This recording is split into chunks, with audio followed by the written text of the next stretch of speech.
നമസ്കാരം. പ്രധാന വാർത്തകൾ. പട്ടാമ്പിയിൽ UDF സ്ഥാനാർത്ഥി TP ഷാജിയുടെ പരാജയം അപ്രതീക്ഷിതമെന്ന മുസ്ലിം ലീഗ്. ലീഡ് നേടിയ ബൂത്തുകൾ, മുസ്ലിം ലീഗ് കേന്ദ്രങ്ങൾ.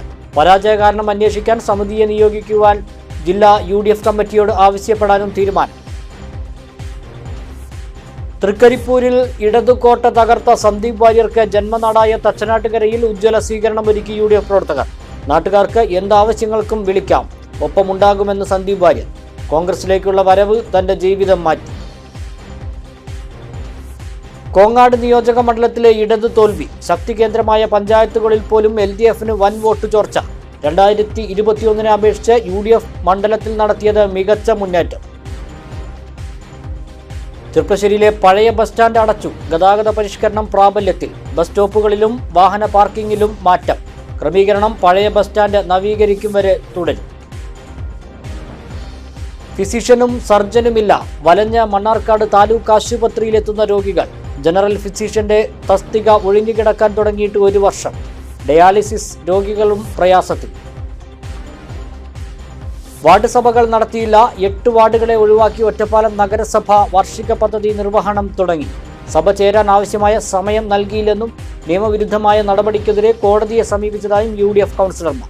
വിശദമായ വാർത്തകൾ. പട്ടാമ്പിയിലെ UDF സ്ഥാനാർത്ഥി TP ഷാജിയുടെ പരാജയം അപ്രതീക്ഷിതമെന്ന് മുസ്ലിം ലീഗ് നിയോജക മണ്ഡലം കമ്മിറ്റി. സ്ഥാനാർത്ഥി പ്രതിനിധീകരിച്ച മുനിസിപ്പാലിറ്റിയിൽ അവിടുത്തെ ജനപ്രതിനിധി ആയിട്ട് പോലും ശക്തി തെളിയിക്കാൻ കഴിയാതിരുന്നത് ആശ്ചര്യമുളവാക്കുന്നതാണെന്നും മുസ്ലിം ലീഗ്. കേരളത്തിൽ UDF തരംഗം ആഞ്ഞുവീശിയ ഘട്ടത്തിലാണ് UDFന് ഏറെ സ്വാധീനമുള്ള പട്ടാമ്പിയിൽ പരാജയം സംഭവിച്ചത്. UDFന് അനുകൂലമായ ഭേദപ്പെട്ട ലീഡ് നില കൈവരിക്കാനായത് തിരുവേഗപ്ര പഞ്ചായത്തിൽ നിന്ന് മാത്രമാണ്. UDF ശക്തി തെളിയിച്ച പ്രദേശങ്ങൾ മുസ്ലിം ലീഗ് സ്വാധീനമുള്ള മേഖലകളാണ്. UDF മണ്ഡലം എന്ന നിലയിൽ പട്ടാമ്പി ജില്ലയിൽ ജയിക്കാവുന്ന മണ്ഡലങ്ങളിൽ ആദ്യ നിരയിൽ തന്നെ പട്ടാമ്പി ഉണ്ടായിരുന്നു.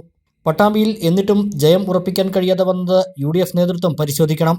സ്ഥാനാർത്ഥി പ്രഖ്യാപനത്തിന്റെ തുടക്കം മുതലേ UDF സ്ഥാനാർത്ഥിക്കെതിരെ വ്യാപക പ്രചാരണങ്ങൾ സമൂഹമാധ്യമങ്ങളിലും അല്ലാതെയും നടന്നിരുന്നു. പണം നൽകിയാണ് സീറ്റ് തരപ്പെടുത്തിയത് എന്ന രീതിയിലായിരുന്നു പ്രചാരണം. അതിലെ തെറ്റിദ്ധാരണ മാറ്റാനായില്ല. കഴിഞ്ഞ തെരഞ്ഞെടുപ്പിൽ LDF സ്ഥാനാർത്ഥിയുടെ തെരഞ്ഞെടുപ്പ് കമ്മിറ്റി ചെയർമാനായിരുന്ന TP ഷാജി ഇടതുപക്ഷത്തോടൊപ്പം ചേർന്ന് V4 പട്ടാമ്പി എന്ന സംഘടനയുണ്ടാക്കി UDFനെ പരാജയപ്പെടുത്തിയതിലും ഭരണം നഷ്ടപ്പെടുത്തിയതിലും TP ഷാജിയുടെ പ്രവർത്തകർക്കുണ്ടായിരുന്ന അകൽച്ച മാറിവരുന്നേ ഉണ്ടായിരുന്നുള്ളൂ. കഴിഞ്ഞ മുനിസിപ്പൽ ഇലക്ഷന് തൊട്ടുമുമ്പ് മാത്രമാണ് TP ഷാജി കോൺഗ്രസിന്റെ ഭാഗമായതും മുനിസിപ്പാലിറ്റിയിലേക്ക് മത്സരിച്ചതും ചെയർമാനായി തെരഞ്ഞെടുക്കപ്പെട്ടതും. ഉടൻ നിയമസഭയിലേക്ക് മത്സരിക്കാൻ അവസരം നൽകിയത് ശരിയായില്ല എന്ന അഭിപ്രായത്തിലായിരുന്നു UDF പ്രവർത്തകരിൽ ഏറെയും. പ്രവർത്തകരിലെ ഷാജി വിരുദ്ധത മാറ്റിയെടുക്കാൻ കുറഞ്ഞ സമയം കൊണ്ട് സ്ഥാനാർത്ഥിക്ക് കഴിഞ്ഞില്ല. പട്ടാമ്പി മുനിസിപ്പാലിറ്റിയിലൊഴികെയുള്ള പഞ്ചായത്തുകളിൽ സ്ഥാനാർത്ഥി അപരിചിതനായതും ജയസാധ്യത കുറച്ചു. 10 വർഷമായുള്ള MLA തന്നെ LDF സ്ഥാനാർത്ഥിയായപ്പോൾ പുതുമുഖമായ UDF സ്ഥാനാർത്ഥി മണ്ഡലത്തിൽ ഭൂരിപക്ഷം പ്രദേശങ്ങളിലും അപരിചിതനായിരുന്നു. UDF കേന്ദ്രങ്ങൾ വലിയ പിന്തുണ നൽകിയപ്പോൾ നിഷ്പക്ഷ വോട്ടുകൾ നഷ്ടമായി. ഓങ്ങല്ലൂർ അടക്കമുള്ള പഞ്ചായത്തുകളിൽ SDPI വോട്ടുകളും LDF സ്ഥാനാർത്ഥിക്ക് അനുകൂലമായി കിട്ടി. 2021 മത്സരിച്ച റിയാസ് മുക്കോളി തന്നെ സ്ഥാനാർത്ഥിയാകുമെന്ന പ്രചാരണം വോട്ടർമാർക്കിടയിൽ ഉണ്ടായിരുന്നു. സ്ഥാനാർത്ഥി നിർണയത്തിന്റെ അവസാനഘട്ടത്തിൽ റിയാസ് മുക്കോളി സ്ഥാനാർത്ഥിയല്ലാതിരുന്നത് അങ്ങനെ ആഗ്രഹിച്ച വലിയൊരു വിഭാഗം പ്രവർത്തകരിൽ നിരാശയുണ്ടാക്കി. കോൺഗ്രസിന്റെ ഭാഗത്തുനിന്നും നേതൃപരമായ ഇടപെടലുകൾ കുറഞ്ഞതും ചേരിതിരിവുകളും പരാജയത്തിന്റെ ആക്കം കൂട്ടി. അപ്പോഴെല്ലാം മുസ്ലിം ലീഗ് സ്വാധീന മേഖലകളാണ് UDFന് കൂടുതൽ ലീഡ് നൽകിയവയിൽ ഏറെയെന്നും നേതാക്കൾ പറഞ്ഞു. പട്ടാമ്പിയിലെ പരാജയ കാരണം അന്വേഷിക്കാൻ സമിതിയെ നിയോഗിക്കുവാൻ ജില്ലാ UDF കമ്മിറ്റിയോട് ആവശ്യപ്പെടാനും തീരുമാനിച്ചു. കോങ്ങാട് നിയോജക മണ്ഡലത്തിൽ LDF വോട്ടുകളിലെ ചോർച്ചയാണ് UDFനെ വിജയത്തിൽ എത്തിച്ചത്. LDF കോട്ടയെന്ന് അവകാശപ്പെട്ട പഞ്ചായത്തുകളിൽ LDF ലീഡ് പേരിന് മാത്രം. കോങ്ങാട്, കേരളശ്ശേരി, മണ്ണൂർ, മങ്കര പഞ്ചായത്തുകളാണ് LDFന്റെ ശക്തി കേന്ദ്രമായി കണക്കാക്കിയിരുന്നത്. ഇവിടങ്ങളിൽ വൻ ലീഡ് പ്രതീക്ഷിച്ച LDFന് നാമമാത്ര ലീഡ് കൊണ്ട് തൃപ്തിപ്പെടേണ്ടി വന്നു. 4000 വോട്ടിന്റെ ലീഡ് പ്രതീക്ഷിച്ച കോങ്ങാട് പഞ്ചായത്തിൽ 1933 വോട്ടാണ് LDFന് ലഭിച്ച ലീഡ്. കേരളശ്ശേരിയിൽ 5000 കടക്കുമെന്ന് കരുതിയ ലീഡ് 2054 കുറഞ്ഞു. മണ്ണൂരിൽ 112 വോട്ട് ലീഡ് നേടാനേ LDFനായുള്ളൂ. മങ്കരയിലും പറളിയിലും പ്രതീക്ഷിച്ച ലീഡ് ലഭിച്ചില്ല. മങ്കരയിൽ 809 വോട്ടും പറളിയിൽ 1091 വോട്ടുമാണ് ഭൂരിപക്ഷം നേടിയത്. അതേസമയം UDF ഭരിക്കുന്ന പഞ്ചായത്തുകളായ കാഞ്ഞിരപ്പുഴ, തച്ചമ്പാറ, കരിമ്പ, കാരാകുർശി പഞ്ചായത്തുകളിൽ UDF മികച്ച ലീഡ് നേടി. കാഞ്ഞിരപ്പുഴയിൽ 2145 വോട്ടും തച്ചമ്പാറയിൽ 2244 വോട്ടും കരിമ്പയിൽ 2387 വോട്ടും കാരാകുർശിയിൽ 2927 വോട്ടുമാണ് UDF ലീഡ് നേടിയത്. 2021 തെരഞ്ഞെടുപ്പിൽ എല്ലാ പഞ്ചായത്തുകളും LDF ആണ് ലീഡ് നേടിയിരുന്നത്. തച്ചനാട്ടുകരക്കാർക്ക് എന്താവശ്യങ്ങൾക്കും തന്നെ വിളിക്കാം, ഒപ്പമുണ്ടാകുമെന്ന് സന്ദീപ് ജി വാര്യർ. തൃക്കരിപ്പൂർ മണ്ഡലത്തിൽ നിന്നും വിജയിച്ച സന്ദീപിന് UDF തച്ചനാട്ടുകര പഞ്ചായത്ത് കമ്മിറ്റി വൻ സ്വീകരണമൊരുക്കി. കരിങ്കലത്തടി ടൗണിൽ നിന്നും UDF നേതാക്കളും പ്രവർത്തകരും ചേർന്ന് സന്ദീപ് വാര്യരെ സ്വീകരിച്ചു. തുടർന്ന് തുറന്ന വാഹനത്തിൽ DJ-യുടെ അകമ്പടിയോടെ റോഡ് ഷോ ആയാണ് ചെത്തല്ലൂർ മുറിയൻകണ്ണിയിലെത്തിയത്.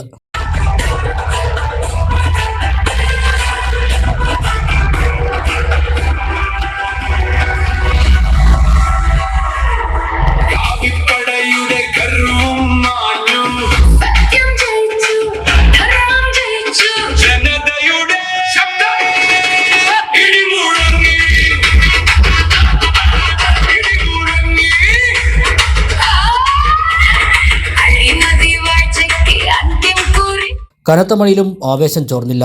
തച്ചനാട്ടുകരക്കാർക്ക് എന്താവശ്യങ്ങൾക്കും തന്നെ വിളിക്കാം, ഒപ്പമുണ്ടാകുമെന്ന് സന്ദീപ് വാര്യർ പറഞ്ഞു. ജീവിതത്തിലെ ഒരു രാഷ്ട്രീയ രംഗത്ത് പ്രവർത്തിക്കാൻ തുടങ്ങിയതിന് ശേഷം സംഭവിച്ച ഒരു പ്രധാനപ്പെട്ട കാര്യം എന്നുള്ള നിലയ്ക്ക് ഒരുപക്ഷെ തൃക്കരിപ്പൂരിൽ നിന്നും ഒരു ജനപ്രതിനിധിയായി നിയമസഭയിലേക്ക് വിജയിക്കാൻ സാധിച്ചതിന് ശേഷം ആദ്യമായിട്ട് ഈ നാട്ടിൽ വരുമ്പോൾ ഈ നാട്ടിലെ എല്ലാ ആളുകളും ഒരേ മനസ്സോടുകൂടി സ്വീകരിച്ചു എന്നുള്ളതിൽ ഒരുപാട് സന്തോഷമുണ്ട്. തൃക്കരിപ്പൂരിലെ MLA ആണെങ്കിൽ പോലും ഈ നാട്ടുകാർ എന്നെ സംബന്ധിച്ചോളം അവരെൻ്റെ ഏറ്റവും പ്രിയപ്പെട്ടവരാണ്. അതുകൊണ്ട് തന്നെ അവരുടെ ഏത് ആവശ്യങ്ങൾക്കും എന്ത് കാര്യങ്ങൾക്കും എല്ലാ സമയത്തും ഞാൻ ഉണ്ടായിരിക്കും. അവർക്ക് തീർച്ചയായിട്ടും ചെത്തല്ലൂരിൽ നിന്ന് ഒരാൾ അല്ലെങ്കിൽ തച്ചനാട്ടുകരയിൽ നിന്ന് ഒരാൾ വിളിക്കുന്ന സമയത്ത് തീർച്ചയായിട്ടും അത് ആ പരിഗണനയോടുകൂടി തന്നെ അവർക്ക് വേണ്ട എല്ലാ കാര്യങ്ങളും ചെയ്യാൻ തീർച്ചയായിട്ടും മുൻപിലുണ്ടാകും. അതുകൊണ്ട് രാഷ്ട്രീയ ജാതി മത ഭേദങ്ങളൊന്നുമില്ല. നമ്മുടെ നാട്ടുകാർ എന്നുള്ള നിലയ്ക്കുള്ള വലിയ സ്നേഹം തീർച്ചയായിട്ടും ഉണ്ടാകും, എല്ലാവരോടും ഉണ്ട്. ഷൊർണൂർ മണ്ഡലം UDF സ്ഥാനാർത്ഥി P. ഹരിഗോവിന്ദൻ, തച്ചനാട്ടുകര മണ്ഡലം Congress president P. Krishnadas, Thachanattukara ഗ്രാമപഞ്ചായത്ത് vice president VD Manikandan, Muslim League panchayat committee secretary PT. Sayyid Muhammad, Suresh Thenginthottathil, V. Ramankuttiguptan, block panchayat അംഗം AK. Jayaram, P. Basheer, KPM Saleem, CP. Zubair, P. Rafi, Ilyas Kunnumpuram, E. Gopalakrishnan എന്നിവരും ഒപ്പമുണ്ടായിരുന്നു. സ്വീകരണ ചടങ്ങിൽ KPCC സെക്രട്ടറി P. ഹരിഗോവിന്ദൻ മാഷെ കണ്ടതോടെ നിറകണ്ണുകളോടെയാണ് സന്ദീപ് വാര്യർ ആലിംഗനം ചെയ്തത്. മാഷിന്റെ ഫോൺ വിളിയാണ് തന്റെ ജീവിതം മാറ്റിമറിച്ചതെന്ന് സന്ദീപ് വാര്യർ മലബാർ ന്യൂസിനോട് പറഞ്ഞു. ഹരിഗോവിന്ദൻ മാഷ് അറിയാലോ, നേരത്തെ നമുക്കറിയുന്ന എൻ്റെ കുടുംബവുമായിട്ട് അത്രയും അടുത്ത ബന്ധം പുലർത്തുന്ന ഹരിഗോവിന്ദൻ മാഷിൻ്റെ ഒരു ഫോൺ വിളിയാണ് എൻ്റെ ജീവിതത്തെ മാറ്റിമറിച്ചത്. പിന്നെയാണ് ഞാൻ കോൺഗ്രസ് പാർട്ടിയിലേക്ക് വരുന്നത്. അപ്പോൾ ഹരിഗോവിന്ദൻ മാഷെ സംബന്ധിച്ചുള്ള എനിക്ക് മാഷ് ഏറ്റവും പ്രിയപ്പെട്ട ഒരാളാണ്. എന്നെ ഈ പാർട്ടിയിലേക്ക് കൊണ്ടുവന്നതിൽ ഏറ്റവും പ്രധാനപ്പെട്ട പങ്ക് വഹിച്ച ഒരാളാണ്. ഞങ്ങളുടെ ഈ പ്രദേശത്തെ ഏറ്റവും പ്രധാനപ്പെട്ട കോൺഗ്രസ് നേതാവാണ്. ഒരു കോൺഗ്രസ് പ്രവർത്തകൻ എങ്ങനെയായിരിക്കണം എന്ന് സംബന്ധിച്ചൊരു മാതൃക കൂടിയാണ് മാഷ്. അപ്പോൾ വളരെ നിഷ്കളങ്കമായിട്ടുള്ള ഒരു ജീവിതശൈലിക്ക് ഉടമയായിട്ടുള്ള മാഷ് തീർച്ചയായിട്ടും അദ്ദേഹം എന്താ പറയുക, ഞാൻ ഏറെ ആദരിക്കുന്നയാളാണ്. സ്വാഭാവികമായിട്ടും മാഷിൻ്റെ ഒരു ഇടപെടൽ തീർച്ചയായിട്ടും എൻ്റെ അമ്മയുമായിട്ട് അവർ KPSTയിൽ വർക്ക് ചെയ്യുന്ന സമയത്ത്, അധ്യാപക സംഘടനയിൽ വർക്ക് ചെയ്യുന്ന സമയത്തുണ്ടായിരുന്ന മാഷിൻ്റെ ഈ കുടുംബമായിട്ടുള്ള അടുപ്പം, മാഷിൻ്റെ ഇടപെടൽ, ഇതൊക്കെ സ്വാഭാവികമായിട്ടും മാഷ് ഈ ഒരു പ്രത്യേക മുഹൂർത്തത്തിൽ കാണുന്ന സമയത്ത് അത് വൈകാരികമായി തീർന്നതാണ്. അത് സത്യം പറഞ്ഞാൽ അത് മാഷോടുള്ള ആദരവ്, സ്നേഹം, ഒപ്പം തീർച്ചയായിട്ടും എൻ്റെ അമ്മയെക്കുറിച്ചുള്ള ഓർമ്മകളൊക്കെ ആ സമയത്തുണ്ടായി. എൻ്റെ നാട്ടിൽ വെച്ച് മാഷെ കണ്ടപ്പോൾ സ്വാഭാവികമായിട്ട് അതങ്ങനെ ആയിപ്പോയതാണ്. ചെർപ്പളശ്ശേരിയിൽ പഴയ ബസ് സ്റ്റാൻഡ് അടച്ചു. ഗതാഗത പരിഷ്കരണം പ്രാബല്യത്തിൽ. പുതിയ ബസ് സ്റ്റാൻഡും ടൗണിൽ ലഭ്യമായ സ്ഥലങ്ങളും ഉപയോഗപ്പെടുത്തിയാണ് ബസ്സുകളുടെ സ്റ്റോപ്പും പാർക്കിങ്ങും ക്രമീകരിച്ചിരിക്കുന്നത്. ക്രമീകരണം പഴയ ബസ് സ്റ്റാൻഡ് നവീകരിക്കും വരെ തുടരും. പതിറ്റാണ്ടുകൾ പഴക്കമുള്ള ചെർപ്പളശ്ശേരിയിലെ പഴയ ബസ് സ്റ്റാൻഡ് കെട്ടിടം അതീവ ശോച്യാവസ്ഥയിലായതിനെ തുടർന്ന് ബസ് സ്റ്റാൻഡ് അടച്ചിടാൻ തീരുമാനിച്ചതോടെയാണ് ശനിയാഴ്ച മുതൽ ഗതാഗത പരിഷ്കരണം പ്രാബല്യത്തിൽ വന്നത്. പുതിയ ബസ് സ്റ്റാൻഡും ടൗണിൽ ലഭ്യമായ സ്ഥലങ്ങളും ഉപയോഗപ്പെടുത്തിയാണ് ബസ്സുകളുടെ സ്റ്റോപ്പും പാർക്കിങ്ങും ക്രമീകരിച്ചിരിക്കുന്നത്. പട്ടാമ്പി റോഡ് ഭാഗത്തു നിന്നും വരുന്ന ബസ്സുകൾ പഴയ ബസ് സ്റ്റാൻഡ് പരിസരത്ത് ആളെ ഇറക്കി പുതിയ ബസ് സ്റ്റാൻഡിലാണ് പാർക്ക് ചെയ്യുന്നത്. പാലക്കാട് റോഡ് ഭാഗത്തു നിന്നും വരുന്ന ബസ്സുകൾ പഴയ ബസ് സ്റ്റാൻഡ് പരിസരത്ത് ആളെ ഇറക്കി ഗവൺമെൻറ് ഹോസ്പിറ്റലിന് സമീപം പാർക്ക് ചെയ്യുന്ന രീതിയിലുമാണ് ക്രമീകരിച്ചിരിക്കുന്നത്. ഒറ്റപ്പാലം റോഡിലൂടെ വരുന്ന ബസ്സുകൾ പഴയ ബസ് സ്റ്റാൻഡിന് സമീപം ആളെ ഇറക്കി ഗവൺമെന്റ് ഹോസ്പിറ്റലിന് സമീപം പാർക്ക് ചെയ്യാനുമാണ് നിർദ്ദേശം. പഴയ ബസ് സ്റ്റാൻഡിൽ ഉണ്ടായിരുന്ന വിശ്രമ കേന്ദ്രം യാത്രക്കാർക്കായി നിലനിർത്തും. വിശ്രമ കേന്ദ്രം കൂടുതൽ വിപുലീകരിക്കാനും താൽക്കാലിക കംഫർട്ട് സ്റ്റേഷൻ നിർമ്മിക്കാനും പ്രവർത്തനങ്ങൾ ആരംഭിച്ചിട്ടുണ്ട്.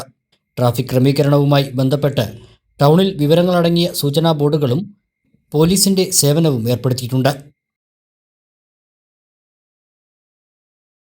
മണ്ണാർക്കാട് താലൂക്ക് ആശുപത്രിയിൽ ഫിസീഷ്യനും സർജനും ഇല്ല. വലഞ്ഞ് രോഗികൾ. നിലവിലുള്ള ഫിസീഷ്യൻ ഹജ്ജ് ഡ്യൂട്ടിക്ക് പോയതോടെയാണ് പ്രതിസന്ധിയായത്. ഫിസീഷ്യൻ ഇല്ലാത്തത് ഡയാലിസിസ് രോഗികൾക്കും പ്രയാസം സൃഷ്ടിക്കും. നിലവിലുണ്ടായിരുന്ന ഫിസിഷ്യൻ വിരമിച്ചതോടെ 1 വർഷമായി മണ്ണാർക്കാട് താലൂക്ക് ആശുപത്രിയിൽ ജനറൽ ഫിസിഷ്യന്റെ തസ്തിക ഒഴിഞ്ഞു കിടക്കുകയാണ്. താലൂക്ക് ആശുപത്രിയിൽ അധികൃതർ ഇടപെട്ട് അട്ടപ്പാടിയിൽ നിന്ന് ഫിസിഷ്യനെ ഡെപ്യൂട്ടേഷനിൽ നിയമിക്കുകയായിരുന്നു. എന്നാൽ ഇദ്ദേഹത്തിന് ഹജ്ജ് ഡ്യൂട്ടി ലഭിച്ചതോടെ ഏപ്രിൽ 12 മുതൽ താലൂക്ക് ആശുപത്രിയിൽ ഫിസിഷ്യൻ ഇല്ലാതെയായി. 54 പേർ ഡയാലിസിസിന് വിധേയമാകുന്ന ആശുപത്രിയാണിത്. ഡയാലിസിസിനിടയിൽ സങ്കീർണത വന്നാൽ ഫിസിഷ്യന്റെ സേവനം ആവശ്യമാണ്. സർജൻ ഇല്ലാത്തതിനാൽ ഹെർണിയ, അപ്പൻഡൈറ്റിസ്, വിവിധ മുഴകൾ എന്നിവ നീക്കം ചെയ്യുന്നതിനും താലൂക്ക് ആശുപത്രിയിൽ സംവിധാനമില്ല. ഇത്തരം രോഗികൾ സ്വകാര്യ ആശുപത്രികളെയും ജില്ലാ ആശുപത്രിയെയുമാണ് ആശ്രയിക്കുന്നത്. ഇത് സാധാരണക്കാരായ രോഗികൾക്ക് സാമ്പത്തികമായി വലിയ പ്രയാസം ഉണ്ടാക്കുന്നുണ്ട്. കണ്ണു ഡോക്ടറും താലൂക്ക് ആശുപത്രിയിൽ ഇല്ല. ഈ തസ്തികയിൽ നിയമനമുണ്ടെങ്കിലും ഇദ്ദേഹത്തിന്റെ സേവനം ജില്ലാ ആശുപത്രിയിലാണ്. അത്യാഹിത വിഭാഗത്തിലെ സ്പെഷ്യാലിറ്റി ഡോക്ടറുടെ സേവനം ആഴ്ചയിൽ 1 ദിവസം പ്രയോജനപ്പെടുത്തിയാണ് കണ്ണ് പരിശോധന നടത്തുന്നത്. അടിയന്തരമായി ഫിസിഷ്യനെ നിയമിക്കണമെന്നും സർജന്റെ തസ്തിക സൃഷ്ടിച്ച് നിയമനം നടത്തണമെന്ന ആവശ്യവുമാണ് ഉയരുന്നത്. വാർഡ് സഭകൾ നടത്താത്തതിനെ തുടർന്ന് 8 വാർഡുകളെ ഒഴിവാക്കി ഒറ്റപ്പാലം നഗരസഭ വാർഷിക പദ്ധതി നിർവഹണം തുടങ്ങി. ഇതോടെ ഈ വാർഡുകളിലെ വ്യക്തിഗത ആനുകൂല്യങ്ങളും പൊതുമരാമത്ത് പ്രവൃത്തികളും തടസ്സപ്പെടുന്ന സ്ഥിതിയായി. സഭകൾ നടക്കാത്ത 8 വാർഡുകൾക്കായി മാറ്റിവെച്ച 80 ലക്ഷം രൂപ നഗരസഭയിലെ 3 പ്രധാന പൊതുറോഡുകളുടെ നവീകരണത്തിനായി ഉപയോഗിക്കാനാണ് തീരുമാനം. പനമണ്ണ കണ്ണിയംപുറം, അത്താണി ചക്കരക്കുഴി, പാലപ്പുറം ഐക്കലപ്പറമ്പ് റോഡുകളുടെ സർവേ നടപടികൾ ഇതിനകം ആരംഭിച്ചു. കഴിഞ്ഞ വർഷത്തെ പദ്ധതികൾ കൃത്യമായി നടപ്പാക്കാത്തതിലുള്ള പ്രതിഷേധമായാണ് UDF വാർഡ് സഭകൾ ബഹിഷ്കരിച്ചത്. എന്നാൽ നഗരസഭയുടെ അഴിമതികൾ മറച്ചുപിടിക്കാനാണ് ഭരണസമിതി ഇത്തരം പ്രചാരണങ്ങൾ നടത്തുന്നതെന്ന് UDF കൗൺസിലർമാർ ആരോപിച്ചു. വാർഡ് സഭകൾ വിളിക്കാൻ മതിയായ സമയം നൽകാതെയും കണക്കുകൾ ബോധിപ്പിക്കാതെയുമാണ് പദ്ധതി രൂപീകരിച്ചത്. 2026-27 വർഷത്തെ 19 കോടിയുടെ പദ്ധതിയിൽ 11 കോടി രൂപ മാത്രമാണ് കൗൺസിലിൽ അവതരിപ്പിച്ചത്. ബാക്കി തുക അഴിമതിക്കായി മറച്ചുവെച്ചുവെന്നും നിയമവിരുദ്ധമായി പദ്ധതികൾ നടപ്പാക്കുന്നതിനെതിരെ കോടതിയെ സമീപിച്ചിട്ടുണ്ടെന്നും കൗൺസിലർ പറഞ്ഞു. അട്ടപ്പാടി കൽക്കണ്ടി പിരിവിൽ കാട്ടാന ചരിഞ്ഞ നിലയിൽ. വട കോട്ടത്തറ വെള്ളമാരിക്ക് സമീപമാണ് കാട്ടാനയുടെ ജഡം കണ്ടെത്തിയത്. ശനിയാഴ്ച ഉച്ചയോടെയാണ് വെള്ളമാരിക്ക് സമീപം കൃഷിയിടത്തിൽ കാട്ടാനയെ ചരിഞ്ഞ നിലയിൽ കണ്ടെത്തിയത്. നാട്ടുകാർ വിവരമറിയിച്ചതിനെ തുടർന്ന് വനപാലകർ സ്ഥലത്തെത്തി പരിശോധന നടത്തി. മരണകാരണം വ്യക്തമല്ല. പോസ്റ്റ്മോർട്ടത്തിന് ശേഷമേ മരണകാരണം വ്യക്തമാകൂ എന്ന് വനപാലകർ അറിയിച്ചു.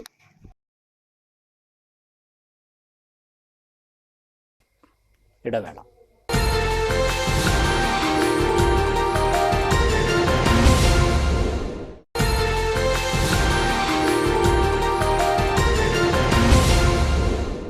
വാർത്തകളിലേക്ക്.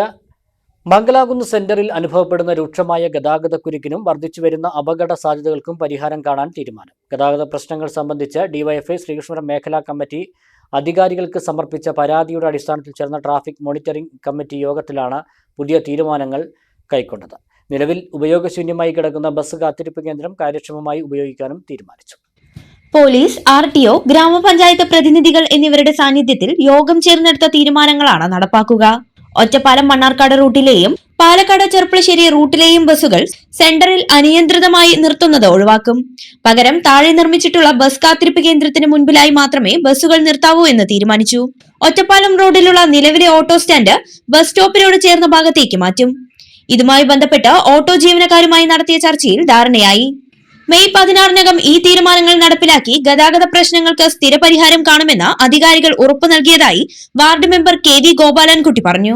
മുണ്ടൂർ തൂത റോഡിൻ്റെ നവീകരണത്തോടനുബന്ധിച്ച് മംഗലാകുന്ന് ഭാഗത്തുള്ള 2 പുതിയ ബസ് കാത്തിരിപ്പ് കേന്ദ്രങ്ങൾ നിർമ്മിച്ച് അത് ഉപയോഗിക്കാതെ ഇരിക്കുന്ന സ്ഥിതിയാണുള്ളത്.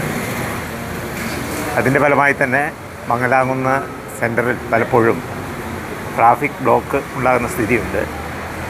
ഇത് മാറ്റിക്കിട്ടണം എന്ന് ഉള്ള പരാതികൾ പല കേന്ദ്രങ്ങളിൽ നിന്നും പഞ്ചായത്ത് ഭരണസമിതിക്ക് ലഭിക്കുകയുണ്ടായി. അതിന്മേലുള്ള ചർച്ചകൾ നടത്തി ഇന്നലെ ചേർന്ന ട്രാഫിക് റെഗുലേറ്ററി കമ്മിറ്റിയിൽ തീരുമാനങ്ങൾ ഉണ്ടായിട്ടുണ്ട്. എല്ലാ ബസ്സുകളും ചെർപ്പളശ്ശേരിയിൽ നിന്ന് വരുന്നതായാലും പാലക്കാട് നിന്ന് വരുന്നതായാലും ഒറ്റപ്പാലത്ത് നിന്ന് വരുന്ന ബസ്സുകളും ഈ 2 ബസ് കാത്തിരിപ്പ് കേന്ദ്രങ്ങളിലെ നിർത്തണമെന്ന് നിർബന്ധമായും തീരുമാനിച്ചിട്ടുണ്ട്. പുതിയ പരിഷ്കാരങ്ങളോടെ നിലവിൽ അനുഭവിക്കുന്ന പ്രശ്നങ്ങൾക്ക് പരിഹാരമാകുമെന്നാണ് പ്രതീക്ഷയെന്നും ക്രമീകരണങ്ങളോട് സഹകരിക്കാൻ തയ്യാറായ ഓട്ടോ ജീവനക്കാർക്കും ബസ് ഉടമകൾക്കും നന്ദി അറിയിക്കുന്നതായും ഡിവൈഎഫ്ഐ മേഖലാ secretary P Sarath, ward member K V Gopalankutty, joint secretary P Rajeev, P Sachin എന്നിവർ പറഞ്ഞു. നിരവധിയായി ഡിവൈഎഫ്ഐ തന്നെ ഇതിന്റെ പേരിൽ പഞ്ചായത്തിലും പോലീസ് സ്റ്റേഷനിൽ ഉൾപ്പെടെ നിരവധി അപേക്ഷകൾ നൽകിയിട്ടുണ്ടായിരുന്നു. എന്നാൽ ഇന്നലെ ചേർന്ന ട്രാഫിക് റെഗുലേറ്ററി കമ്മിറ്റി യോഗത്തിലാണ് അതിനൊരു ശാശ്വത പരിഹാരം എന്ന രീതിയിൽ ഉണ്ടായിട്ടുള്ളത്. അത് അവിടുത്തെ ജനങ്ങൾക്കും അതോടൊപ്പം അതുവഴി സഞ്ചരിക്കുന്ന ആളുകൾക്കും വളരെ ഉപകാരപ്രദമാകും എന്നതുകൂടി യാഥാർത്ഥ്യമാണ്. മഴ പെയ്താൽ ചോർന്നൊലിക്കുന്ന വീട്ടിൽ ദുരിതമനുഭവിച്ചിരുന്ന ഒറ്റപ്പാലം വരോട് സ്വദേശിനി ലക്ഷ്മിയുടെ വീട് വാസയോഗ്യമാക്കാൻ മുന്നിട്ടിറങ്ങി അമൃതം ചാരിറ്റബിൾ ട്രസ്റ്റ്. വർഷങ്ങളായി തളർവാദം പിടിപെട്ട് കിടപ്പിലായ ചോലക്കുണ്ടിൽ വീട്ടിൽ 76-കാരി ലക്ഷ്മിയുടെ ദയനീയ അവസ്ഥ നേരിൽ ബോധ്യപ്പെട്ടതിനെ തുടർന്നാണ് അടിയന്തരമായി വീട് പുനരുദ്ധരിക്കാൻ ട്രസ്റ്റ് മാതൃകാപരമായി മുന്നോട്ട് വന്നത്. 5 വർഷമായി ശരീരം തളർന്ന് കിടപ്പിലായ ലക്ഷ്മിയമ്മയ്ക്ക് മഴക്കാലം എന്നും ഭീഷണിയായിരുന്നു. ദ്രവിച്ച കഴുക്കോലുകളും പൊട്ടിയ ഓടുകളുമായി ഏതു നിമിഷവും അപകടം സംഭവിക്കാവുന്ന നിലയിലായിരുന്നു ഈ വീട്. ഈ വിവരം കേട്ടറിഞ്ഞെത്തിയ അമൃതം ചാരിറ്റബിൾ ട്രസ്റ്റ് ഭാരവാഹികൾ വീടിന്റെ ഗൗരവാവസ്ഥ ട്രസ്റ്റിലെ മറ്റ് അംഗങ്ങളെ ധരിപ്പിക്കുകയും തൽക്കാലം അവർക്ക് സുരക്ഷിതമായി താമസിക്കാനുള്ള സൗകര്യമൊരുക്കി നൽകുമെന്ന് ഉറപ്പു നൽകുകയുമായിരുന്നു. നിലവിൽ വീടിന്റെ ദ്രവിച്ചുപോയ കഴുക്കോലുകൾ മാറ്റുന്നതിനൊപ്പം പൊട്ടിയോടുകൾ നീക്കം ചെയ്ത് പുതിയവ സ്ഥാപിക്കുന്ന ജോലികളും പുരോഗമിക്കുകയാണ്. കാലവർഷം ശക്തമാകുന്നതിന് മുൻപ് തന്നെ പ്രവർത്തികൾ പൂർത്തിയാക്കി ലക്ഷ്മിയമ്മയ്ക്ക് സുരക്ഷിതമായ അന്ത്യുറക്കം ഉറപ്പാക്കാനാണ് അമൃതം ചാരിറ്റബിൾ ട്രസ്റ്റ് ലക്ഷ്യമിടുന്നതെന്ന് trust joint convener Muhammad Ali Nalakath പറഞ്ഞു.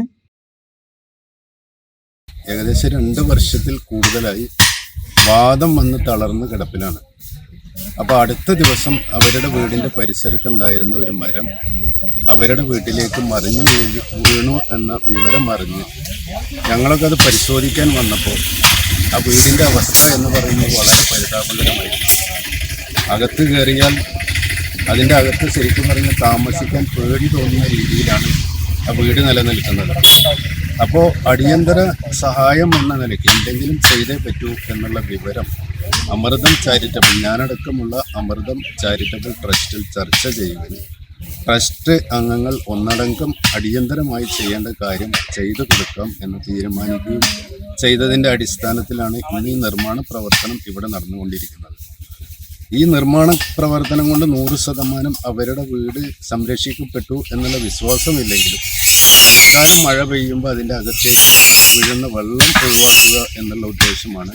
മറ്റെന്തെങ്കിലും കൂടുതൽ കാര്യങ്ങൾ അതിൽ ചെയ്തത് കൊണ്ട് പ്രയോജനം ഉണ്ട് എന്നൊന്നുമില്ല. എങ്ങനെയാണെന്ന് വെച്ചാലും അത് പൊളിച്ചു വർദ്ധിക്കേണ്ട ഒരവസ്ഥയിലാണുള്ളത്. എന്നാലും ഇനിയും ട്രസ്റ്റുമായി ചർച്ച ചെയ്ത് എന്തെങ്കിലും കൂടുതൽ കാര്യങ്ങൾ ചെയ്യാൻ പറ്റുകയാണെങ്കിൽ തീർച്ചയായും അതിനുവേണ്ടി പരിശ്രമിക്കും. പക്ഷെ ഖേദകരം എന്ന് പറയുന്നത് നമ്മുടെ നാട്ടിൽ അതിദാരിദ്ര്യത ഇല്ല എന്ന് പറഞ്ഞ് സർക്കാരുകളൊക്കെ കൊട്ടിഘോഷിച്ച ഈ കാലഘട്ടത്തിൽ ഇത്തരം അവസ്ഥകൾ കണ്ടില്ല എന്ന് നടിക്കുകയോ അല്ലെങ്കിൽ അവരെ മറച്ചു പിടിക്കുകയോ ചെയ്യുന്ന ഒരവസ്ഥയാണ് നിലവിലുണ്ടായിട്ടുള്ളത് എന്നതാണ് ഈ ഉദാഹരണം നമ്മളെ ബോധ്യപ്പെടുത്തുന്നത്. മധ്യ കേരളത്തിലെ പ്രസിദ്ധമായ പറക്കോട്ടുകാവ് താലപ്പൊലിക്ക് നാടൊരുങ്ങി. ഞായറാഴ്ചയാണ് താലപ്പൊലി ആഘോഷം. പാമ്പാടി, കിഴക്കുമുറി, പടിഞ്ഞാറ്റുമുറി ദേശങ്ങൾ ചേർന്നൊരുക്കുന്ന ഉത്സവമാണ് പറക്കോട്ടുകാവ് താലപ്പൊലി. താലപ്പൊലിയോടനുബന്ധിച്ചുള്ള ആനച്ചമയ പ്രദർശനം തുടങ്ങി. വൈകിട്ട് വാശിയേറിയ പൂതൻ തിറയുണ്ടായി. ഞായറാഴ്ച ഉച്ചയ്ക്ക് 3 ദേശങ്ങളുടെയും എഴുന്നള്ളിപ്പുകൾ കാവിലേക്ക് പുറപ്പെടും. പ്രശസ്തരായ കലാകാരന്മാർ നയിക്കുന്ന പഞ്ചവാദ്യത്തിന്റെ അകമ്പടിയോടെയാണ് പുറപ്പാട്. വൈകിട്ടോടെ പൂരങ്ങൾ പറക്കോട്ടുകാവിന് മുന്നിലെ താലപ്പൊലിപ്പാറയിലെത്തി കൂട്ടിയെഴുന്നള്ളിപ്പ് നടത്തും. പാണ്ടിമേളത്തിന്റെ അകമ്പടിയോടെ വാശിയേറിയ കുടമാറ്റവും ഉണ്ടാകും. എഴുന്നള്ളിപ്പ് കാവ് കയറിയ ശേഷം വെടിക്കെട്ടും നടക്കും. കൂടാതെ രാത്രിപുരവും ഉണ്ടാകും. തൃശൂർ പൂരത്തെ അനുസ്മരിപ്പിക്കുന്ന തൂത ഭഗവതി ക്ഷേത്രത്തിലെ പൂരം മെയ് 12-ന് ആഘോഷിക്കും. 11-ന് കാളവേലയും അരങ്ങേറും. ഉത്സവത്തിന്റെ ഒരുക്കങ്ങൾ പൂർത്തിയായതായി പുരാഘോഷ കമ്മിറ്റി ഭാരവാഹികൾ ചെർപ്പളശ്ശേരിയിൽ വാർത്താ സമ്മേളനത്തിൽ അറിയിച്ചു. തൂതപ്പുഴയുടെ തീരങ്ങൾ തട്ടകങ്ങളായി വരുന്ന തൂത ഭഗവതി ക്ഷേത്രത്തിലെ കാളവേല മെയ് 11-നും പൂരം മെയ് 12-നും ആഘോഷിക്കും. ഉത്സവം ഗംഭീരമാക്കാനുള്ള ഒരുക്കങ്ങൾ പൂർത്തിയായതായി പൂരാഘോഷ കമ്മിറ്റി ഭാരവാഹികൾ പറഞ്ഞു. കാളവേല ദിവസം രാവിലെ 7-ന് ആറാട്ടോടെ ചടങ്ങുകൾ തുടങ്ങും. തുടർന്ന് സംഗീതാർച്ചനയും നടക്കും. സന്ധ്യയോടെ വിവിധ ദേശങ്ങളിൽ നിന്നുള്ള ഇണക്കാളകൾ വാദ്യഘോഷങ്ങളുടെ അകമ്പടിയോടെ ക്ഷേത്രത്തിലേക്ക് പുറപ്പെടും. രാത്രി 7-ന് തൃത്തായം പക, 10:30-യോടെ കാളയിറക്കം, 11-ന് ചോറ്റാനിക്കര വിജയന്മാരാർ പ്രമാണിത്വം വഹിക്കുന്ന പഞ്ചവാദ്യം, മേളം എന്നിവയ്ക്ക് ശേഷം അർദ്ധരാത്രി കാളകളി നടക്കും. 12-ന് പൂരം ദിവസം വിശേഷാൽ പൂജകൾ, ദാരികാവധം പാട്ട്, വഴിപാട്, പൂരങ്ങളുടെ വരവ്, തായമ്പക എന്നിവ നടക്കും. 5 മണിയോടെ പൂരം വരവ് തുടങ്ങും. തുടർന്ന് തൃശൂർ പൂരത്തെ അനുസ്മരിപ്പിക്കും വിധം എ, ബി വിഭാഗങ്ങളിലായി 15 വീതം ഗജവീരന്മാർ മുഖാമുഖമായി ക്ഷേത്രപ്പറമ്പിൽ അണിനിരുന്ന് കുടമാറ്റം നടക്കും. പെരുവനം കുട്ടന്മാരാരുടെ പ്രമാണിത്വത്തിൽ 150ഓളം കലാകാരന്മാർ അണിനിരക്കുന്ന നാഗത്തറമേളവും പൂരത്തിന് പ്രൗഢിയേകും. എ വിഭാഗത്തിന് ഗജവീരൻ എറണാകുളം ശിവകുമാറും, ബി വിഭാഗത്തിന് തെച്ചിക്കോട്ടുകാവ് രാമചന്ദ്രനും തിടമ്പേറ്റും. ദേവസ്വം പൂരത്തിന് പാറന്നൂർ നന്ദനും തിടമ്പേറ്റും. അലങ്കാരപ്പന്തൽ, ആനച്ചമയ പ്രദർശനം തുടങ്ങി നിറപ്പകിട്ടാർന്നതാണ് പൂരത്തിന്റെ ചടങ്ങുകൾ എല്ലാമെന്ന് ഭാരവാഹികൾ പറഞ്ഞു. 50 ജോഡിയിലധികം വരുന്ന ഇണക്കാളുകൾ കാളക്കുന്നത്തും ക്ഷേത്രപ്പറമ്പിലുമായി അണിനിരന്നുകൊണ്ടാണ് കാളവേല നടക്കുന്നത്. കാളവേലയ്ക്ക് വിവിധ വാദ്യഘോഷങ്ങളും ഒക്കെ തന്നെ വിവിധ പ്രാദേശിക കമ്മിറ്റിയുടെ നേതൃത്വത്തിലും അതിനോടൊപ്പം തന്നെ ചോറ്റാനിക്കര വിജയന്മാരാരുടെ നേതൃത്വത്തിലുള്ള മികച്ചൊരു പഞ്ചവാദ്യ സംഘത്തെ നിയോഗിച്ചുകൊണ്ടാണ് ആഘോഷ കമ്മിറ്റിയുടെ തയ്യാറെടുപ്പ് നടത്തിയിട്ടുള്ളത്. കാളവേല നല്ല രീതിയിൽ നടത്തുന്നതിനുള്ള ഒരുക്കങ്ങളൊക്കെ തന്നെ ആയിട്ടുണ്ട്. നമുക്കറിയാം, പ്രസിദ്ധമായ പൂരം 12-ാം തീയതിയാണ്. 12-ാം തീയതി കേരളത്തിലെ വിവിധ പ്രദേശങ്ങളിൽ നിന്നായി പൂരപ്രേമികളും ആനപ്രേമികളും വാദ്യപ്രേമികളും എല്ലാം ഒത്തൊരുമിക്കുന്ന ഒരു പൂരമായി തൂതപ്പൂരം മാറും എന്നാണ് ഞങ്ങൾ പ്രതീക്ഷിക്കുന്നത്. കേരളത്തിലെ എല്ലാ തലയെടുപ്പുള്ള നിലവിൽ എഴുന്നള്ളിക്കാൻ അനുമതിയുള്ള എല്ലാ തലയെടുപ്പുള്ള ആനകളും ക്ഷേത്രപ്പറമ്പിൽ എത്തുന്നുണ്ട്. അതുപോലെ വാദ്യലോകത്താണെന്ന് വെച്ചാൽ നമ്മൾ വിവിധ പ്രാദേശിക കമ്മിറ്റികൾക്ക് വിവിധ വലിയ മഹാന്മാരൊന്ന് കൂട്ടുന്നതോടൊപ്പം തന്നെ ക്ഷേത്രപ്പറമ്പിൽ നാഗത്തറ മേളം എന്ന പ്രസിദ്ധമായ മേളത്തിന് പെരുവനം കുട്ടന്മാരാരുടെ നേതൃത്വത്തിലുള്ള സംഘത്തെയാണ് നിയോഗിച്ചിട്ടുള്ളത്. പൂരാഘോഷ committee president P Ramachandran, secretary P Pratheesh, മറ്റ് ഭാരവാഹികളായ V Krishnadas, Ananthanarayanan, P V Sajan, T P Arun എന്നിവർ വാർത്താസമ്മേളനത്തിൽ പങ്കെടുത്തു. കേരള നദ്വത്തുൽ മുജാഹിദീൻ യുവജന സംഘടനയായ ISM സംസ്ഥാന സമിതിയുടെ ആഭിമുഖ്യത്തിൽ ഞായറാഴ്ച വൈകിട്ട് പെരിന്തൽമണ്ണ പട്ടിക്കാട് ആദർശ സമ്മേളനം സംഘടിപ്പിക്കും. സമൂഹത്തെ പിറകോട്ട് വലിക്കുന്ന വിശ്വാസ സാമൂഹിക വ്യതിയാനങ്ങൾ ചർച്ച ചെയ്യുന്ന സമ്മേളനത്തിൽ സംസ്ഥാനത്തിന്റെ വിവിധ ഭാഗങ്ങളിൽ നിന്നുള്ള പ്രതിനിധികൾ പങ്കെടുക്കുമെന്ന് സംഘാടകർ പെരിന്തൽമണ്ണയിൽ വാർത്താസമ്മേളനത്തിൽ അറിയിച്ചു. സമുദായം പൊറുക്കാത്ത സമസ്ത അപരാധങ്ങൾ എന്ന പ്രമേയത്തിലാണ് ISM സംസ്ഥാന സമിതി പെരിന്തൽമണ്ണ പട്ടിക്കാട് ആദർശ സമ്മേളനം സംഘടിപ്പിക്കുന്നത്. മുസ്ലിം ഐക്യ സംഘത്തിന്റെയും അതിന്റെ തുടർച്ചയായി രൂപപ്പെട്ട കേരള ജമിയത്തുൽ ഉൽമയുടെ നവോത്ഥാന ശ്രമങ്ങളും മതസാമൂഹിക രംഗങ്ങളിൽ ഉണ്ടായ മാറ്റങ്ങളും അതിന് തടസ്സം നിന്ന പിന്തിരിപ്പൻ നയങ്ങളും സമകാലിക പശ്ചാത്തലത്തിൽ സമ്മേളനം ചർച്ച ചെയ്യുമെന്ന് സംഘാടകർ പറഞ്ഞു. അന്ധവിശ്വാസങ്ങൾ, അനാചാരങ്ങൾ, മതപ്രമാണങ്ങളുടെ ദുർവ്യാഖ്യാനങ്ങൾ എന്നിവയുടെ യാഥാർത്ഥ്യം സമൂഹത്തിന് മുൻപിൽ അവതരിപ്പിക്കുക എന്നതാണ് സമ്മേളനത്തിന്റെ ലക്ഷ്യമെന്ന് സംഘാടകർ വ്യക്തമാക്കി. കേരളക്കരയിൽ മുസ്ലിം സമുദായത്തിനിടയിൽ നടന്നു വരുന്ന വിവിധമായ ബോധവൽക്കരണ പ്രവർത്തനങ്ങൾക്കറിയാം. കേരളത്തിലെ മുജാഹിദ് പ്രസ്ഥാനം അന്ധവിശ്വാസങ്ങൾക്കെതിരെ, വിശ്വാസ തീവ്രതകൾക്കെതിരെ ശക്തമായി നിലകൊണ്ട ഒരു പ്രസ്ഥാനമാണ്. മതത്തിൻ്റെ പേരിൽ സമൂഹത്തിൽ നടക്കുന്ന ചൂഷണങ്ങൾക്കെതിരെ ശക്തിയായി പ്രതികരിക്കുകയും ജനങ്ങളെ ബോധവൽക്കരിക്കുകയും ചെയ്തുകൊണ്ടിരിക്കുന്ന പ്രസ്ഥാനം കൂടിയാണ് മുജാഹിദ് പ്രസ്ഥാനം. ഈ ആദർശ സമ്മേളനത്തിലൂടെ ജനങ്ങൾക്ക് സത്യസന്ധമായ കാര്യങ്ങൾ പഠിക്കാനും വിലയിരുത്താനുമുള്ള അവസരമൊരുക്കുക എന്നതാണ് ISM ആഗ്രഹിക്കുന്നത്. കേരള മുജാഹിദിൻ്റെ സംസ്ഥാന ജനറൽ സെക്രട്ടറി PP ഉണ്ണിക്കുട്ടി മൗലവിയാണ് ഈ സമ്മേളനം ഉദ്ഘാടനം ചെയ്തത്. അതേപോലെ വിവിധ വിഷയങ്ങളെ അധികരിച്ചുകൊണ്ട് പ്രഗത്ഭ പണ്ഡിതന്മാരുടെ സംസാരങ്ങൾ, ചോദ്യോത്തര സെഷനുകൾ ഒക്കെ ഇതിൽ ഉൾക്കൊള്ളിച്ചിട്ടുണ്ട്. ISMന്റെ സംസ്ഥാന പ്രസിഡന്റ് സുബൈർ പീഡിയൊക്കെ, അതേപോലെ നസീറുദ്ദീൻ റഹ്മാനി, അഹമ്മദ് അനസ് മൗലവി, മുനീർ മദനി, ഷഫീഖ് അസ്ലം, ജംഷീർ ഫാറൂഖി, ഷാഹിദ് മുസ്ലിം ഫാറൂഖ് അടക്കമുള്ള പണ്ഡിത പ്രഭാഷകരും നേതാക്കളുമാണ് ഈ സമ്മേളനത്തിൽ പങ്കെടുത്ത് സംസാരിക്കുന്നത്. മെയ് 10 ഞായറാഴ്ച വൈകിട്ട് 4 മണിക്ക് KNM സംസ്ഥാന ജനറൽ സെക്രട്ടറി PP ഉണ്ടീൻകുട്ടി മൗലവി ആദർശ സമ്മേളനം ഉദ്ഘാടനം ചെയ്യും. സംസ്ഥാന പ്രസിഡന്റ് സുബൈർ പീഡിയേക്കൽ അധ്യക്ഷത വഹിക്കും. സംസ്ഥാന നേതാക്കൾ പങ്കെടുക്കും. വാർത്താ സമ്മേളനത്തിൽ ISM സംസ്ഥാന സെക്രട്ടറി EK ബരീർ അസ്ലാം, ജില്ലാ പ്രസിഡന്റ് K തൻസീർ സ്വലാഹി, ട്രഷറർ KP അലി അബ്ദുറഹീം എന്നിവർ പങ്കെടുത്തു. സർവീസിൽ നിന്ന് വിരമിക്കുന്ന ശ്രീകൃഷ്ണപുരം ഗ്രാമപഞ്ചായത്ത് കുടുംബാരോഗ്യ കേന്ദ്രം junior health inspector P Jayakrishnan ഗ്രാമപഞ്ചായത്ത് ഭരണസമിതി യാത്രയയപ്പ് നൽകി. യാത്രയയപ്പ് സമ്മേളനം നിയുക്ത MLA K പ്രേംകുമാർ ഉദ്ഘാടനം ചെയ്തു. യഥാർത്ഥത്തിൽ നിശ്ചയിച്ച ജോലി സമയത്തിനപ്പുറത്ത് കാര്യങ്ങൾ ഇടപെടുകയും ചെയ്യുകയും ചെയ്യുന്നവരാണ് പൊതുവിൽ ആരോഗ്യരംഗത്തെല്ലാം ഇടപെടുന്നവർ, ജോലി ചെയ്യുന്നവർ എന്നാണ് ഞാൻ മനസ്സിലാക്കിയിട്ടുള്ളത്. എൻ്റെ അനുഭവവും അതാണ്.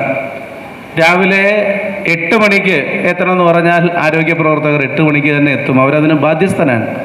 10 to 5 എന്ന് പറയുന്ന ഒരു ആ നിലയിലുള്ള ഔദ്യോഗിക കൃത്യനിർവഹണത്തിനപ്പുറത്തുള്ള ഒട്ടേറെ കാര്യങ്ങൾ ചെയ്യാനും ജനങ്ങളുമായി നല്ല ബന്ധം പുലർത്തി മുന്നോട്ട് പോകാനുമൊക്കെ ആരോഗ്യ പ്രവർത്തകർ നന്നായി ശ്രദ്ധിക്കാറുണ്ട്. അങ്ങനെ ശ്രദ്ധിക്കുന്ന കൂട്ടത്തിൽ ഡെഡിക്കേറ്റഡായി ഏൽപ്പിക്കുന്ന ചുമതലകൾക്ക് അപ്പുറത്തുള്ള കാര്യങ്ങൾ ചെയ്യുന്ന ഒരു നല്ല ഉദ്യോഗസ്ഥനായിട്ടാണ് പ്രിയപ്പെട്ട ശ്രീ ജയകൃഷ്ണനെ ഞാൻ കണ്ടിട്ടുള്ളത്. ഗ്രാമപഞ്ചായത്ത് പ്രസിഡന്റ് P അരവിന്ദാക്ഷൻ അധ്യക്ഷത വഹിച്ചു. ഗ്രാമപഞ്ചായത്ത് അംഗം MK ദ്വാരകാനാഥൻ ആമുഖ പ്രഭാഷണം നടത്തി. ഗ്രാമപഞ്ചായത്ത് ഭരണസമിതി നൽകുന്ന ഉപഹാരം ചടങ്ങിൽ വെച്ച് MLA കൈമാറി. NV മുരളീകൃഷ്ണൻ മംഗളപത്രം ചൊല്ലി. Sreekrishnapuram block panchayat president K Ashok Kumar മംഗളപത്രം സമ്മാനിച്ചു. ജില്ലാ ഡെപ്യൂട്ടി മാസ് മീഡിയ വിഭാഗം തലവൻ TS സുബ്രഹ്മണ്യൻ, മെഡിക്കൽ ഓഫീസർമാരായ ഡോക്ടർ ശരത്, ഡോക്ടർ ഫൗസിയ, ചെർപ്പളശ്ശേരി CHCയിലെ മെഡിക്കൽ ഓഫീസർമാരായ doctor Shahul Hameed, doctor Lakshmi, doctor Ashwini, government homoeo medical officer, retired health സൂപ്പർവൈസർമാരായ C Saumini, P Muhammad Ali, retired health inspector P Janardhanan, മറ്റ് ജനപ്രതിനിധികൾ, ഉദ്യോഗസ്ഥർ, യൂണിയൻ ഭാരവാഹികൾ, ഹരിതകർമ്മസേന അംഗങ്ങൾ, അങ്കണവാടി പ്രവർത്തകർ, വിവിധ ആരോഗ്യ സ്ഥാപനങ്ങളിലെ ജീവനക്കാർ, ബഡ്സ് സ്കൂൾ ജീവനക്കാർ എന്നിവർ പരിപാടിയിൽ പങ്കെടുത്തു. ഒരു ചെറിയ ഇടവേള കൂടി.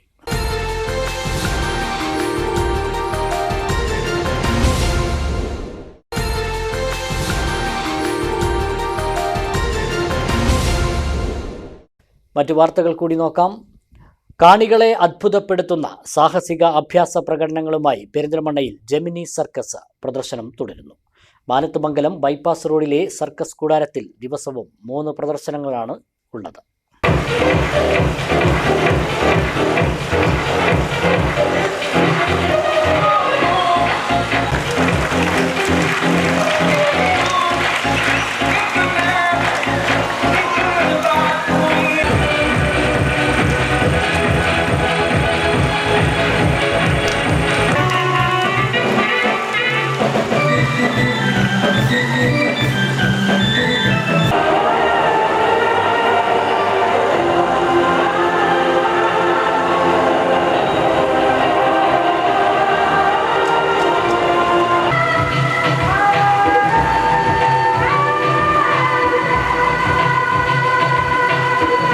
പരിപാടിയൊക്കെ നല്ല ഉഷാറായിരുന്നു. നമ്മൾ 350 ടിക്കറ്റ് എടുത്തിരുന്നതിന് കുഴപ്പമൊന്നുമില്ല. നല്ല ഉഷാറുള്ള പരിപാടി. ഇപ്പോൾ കുറേ കാലത്തിന് ശേഷം കണ്ടില്ല നല്ലൊരു പരിപാടി. ഐറ്റംസ് എല്ലാം ഉണ്ട്. ഒരു 2.5 മണിക്കൂർ നമ്മളെ വളരെ എൻ്റർടൈൻമെൻ്റ് ആയിട്ട് കൊണ്ടുപോകാൻ തരത്തിൽ അവർ എൻഗേജഡാക്കി നിർത്താൻ തരത്തിൽ അവതരിപ്പിച്ചിട്ടുണ്ട്. കാണാൻ നല്ല രസമാണ്. എല്ലാം അടിപൊളി ഐറ്റംസ് ആണ്. ബോറടിച്ചില്ല. വളരെ ഐറ്റംസ് ഉണ്ട്. നല്ല രസമാണ്. അടിപൊളിയാണ്. നമ്മൾ വിചാരിച്ചതിലേറെ നന്നായിട്ടാണ് നമ്മളെ അമ്പരിപ്പിക്കുന്ന പല കാര്യങ്ങളാണ് അവിടെ നടന്നത്. എന്താ പറയാ, ആകെ പേടിച്ചിരുന്ന പല ഐറ്റംസും കണ്ടു. എന്നാലും നന്നായിട്ടുണ്ട്. അടിപൊളിയായി. കുട്ടികൾക്കും എല്ലാവർക്കും ഒരേപോലെ നോക്കാൻ പറ്റണം, അത് തന്നെ ആസ്വദിക്കാൻ പറ്റണം. അതെല്ലാതും നല്ല തന്നെയാണ്. സാഹസിക അഭ്യാസ പ്രകടനങ്ങളുമായി പെരിന്തൽമണ്ണയിൽ ജെമിനി സർക്കസ് പ്രദർശനം തുടരുകയാണ്. ആഫ്രിക്ക, ടാൻസാനിയ എന്നിവിടങ്ങളിലെയും ഇന്ത്യയിലെ വിവിധ സംസ്ഥാനങ്ങളിൽ നിന്നുള്ള സാഹസിക അഭ്യാസികളായ കലാകാരന്മാരും ഏവരെയും അത്ഭുതപ്പെടുത്തുന്ന പ്രകടനമാണ് കാഴ്ചവെക്കുന്നത്. അത്ഭുതവും ആവേശവും നിറഞ്ഞ പ്രകടനങ്ങൾ കാണികളെ അമ്പരിപ്പിക്കും.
മണിക്കൂർ നീണ്ടു നിൽക്കുന്ന സർക്കസ് പ്രദർശനത്തിൽ 26 ഐറ്റം പ്രകടനങ്ങളാണ് ജെമിനി കലാകാരന്മാർ കാഴ്ചവെക്കുന്നത്. ദിവസവും രാവിലെ 1 മണിക്കും വൈകിട്ട് 4 മണിക്കും 7 മണിക്കുമാണ് പ്രദർശനങ്ങൾ.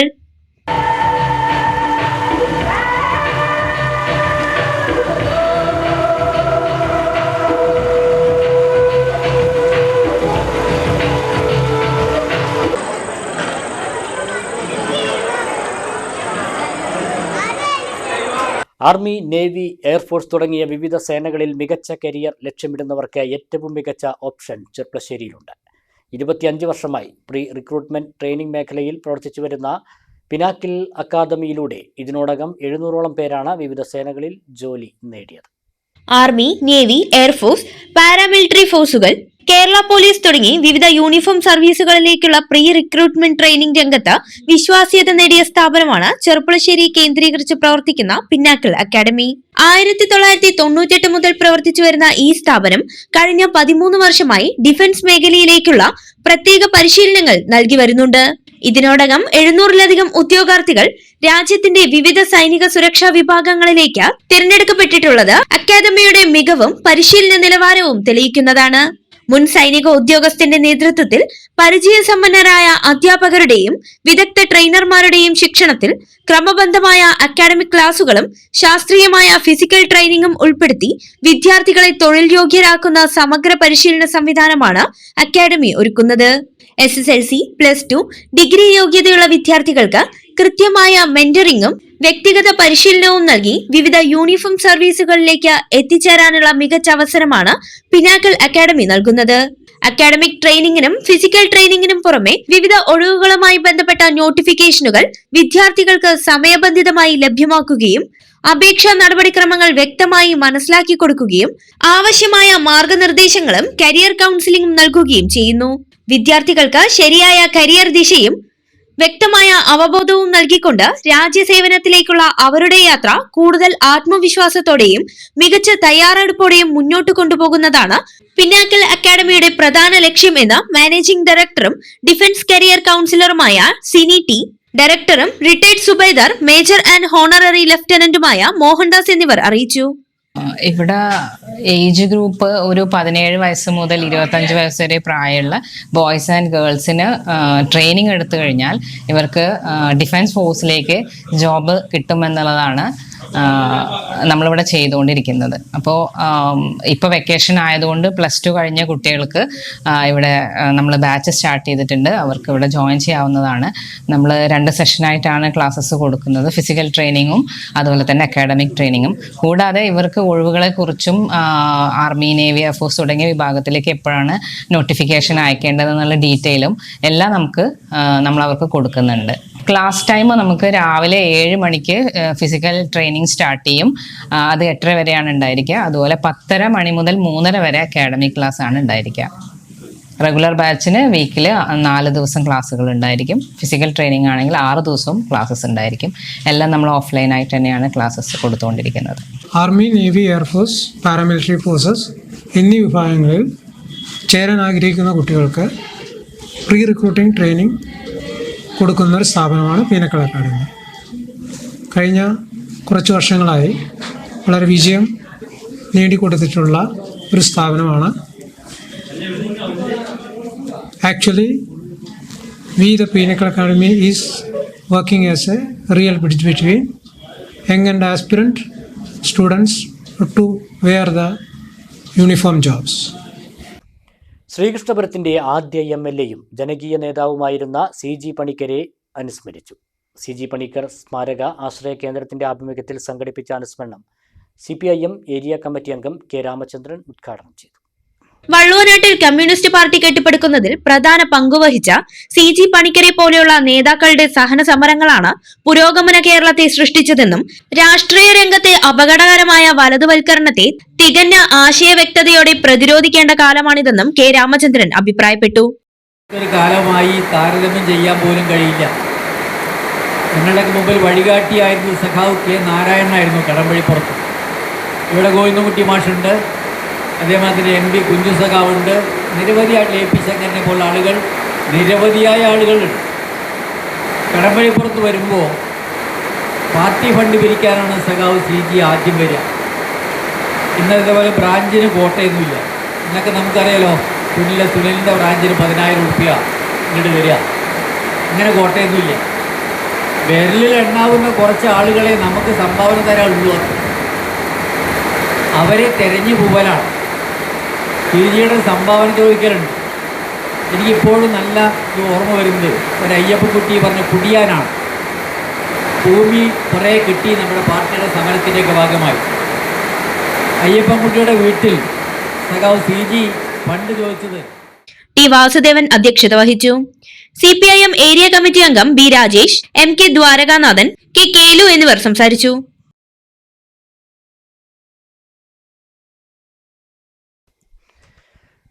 പ്രധാന വാർത്തകൾ വീണ്ടും. പട്ടാമ്പിയിൽ UDF സ്ഥാനാർത്ഥി TP ഷാജിയുടെ പരാജയം അപ്രതീക്ഷിതമെന്ന മുസ്ലിം ലീഗ്.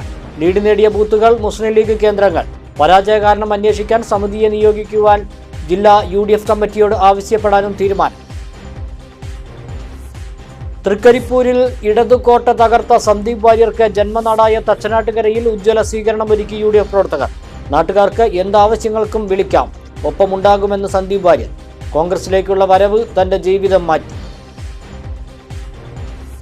കോങ്ങാട് നിയോജക മണ്ഡലത്തിലെ ഇടതു തോൽവി. ശക്തി കേന്ദ്രമായ പഞ്ചായത്തുകളിൽ പോലും LDFന് വൻ വോട്ട് ചോർച്ച. 2021 അപേക്ഷിച്ച് UDF മണ്ഡലത്തിൽ നടത്തിയത് മികച്ച മുന്നേറ്റം. ചെർപ്പശ്ശേരിയിലെ പഴയ ബസ് സ്റ്റാൻഡ് അടച്ചു. ഗതാഗത പരിഷ്കരണം പ്രാബല്യത്തിൽ. ബസ് സ്റ്റോപ്പുകളിലും വാഹന പാർക്കിങ്ങിലും മാറ്റം. ക്രമീകരണം പഴയ ബസ് സ്റ്റാൻഡ് നവീകരിക്കും വരെ തുടരും. ഫിസിഷ്യനും സർജനുമില്ല. വലഞ്ഞ മണ്ണാർക്കാട് താലൂക്ക് ആശുപത്രിയിലെത്തുന്ന രോഗികൾ. ജനറൽ ഫിസിഷ്യന്റെ തസ്തിക ഒഴിഞ്ഞുകിടക്കാൻ തുടങ്ങിയിട്ട് 1 വർഷം. ഡയാലിസിസ് രോഗികളും പ്രയാസത്തിൽ. വാർഡ് സഭകൾ നടത്തിയില്ല. 8 വാർഡുകളെ ഒഴിവാക്കി ഒറ്റപ്പാലം നഗരസഭ വാർഷിക പദ്ധതി നിർവഹണം തുടങ്ങി. സഭ ചേരാൻ ആവശ്യമായ സമയം നൽകിയില്ലെന്നും നിയമവിരുദ്ധമായ നടപടിക്കെതിരെ കോടതിയെ സമീപിച്ചതായും UDF കൗൺസിലർമാർ.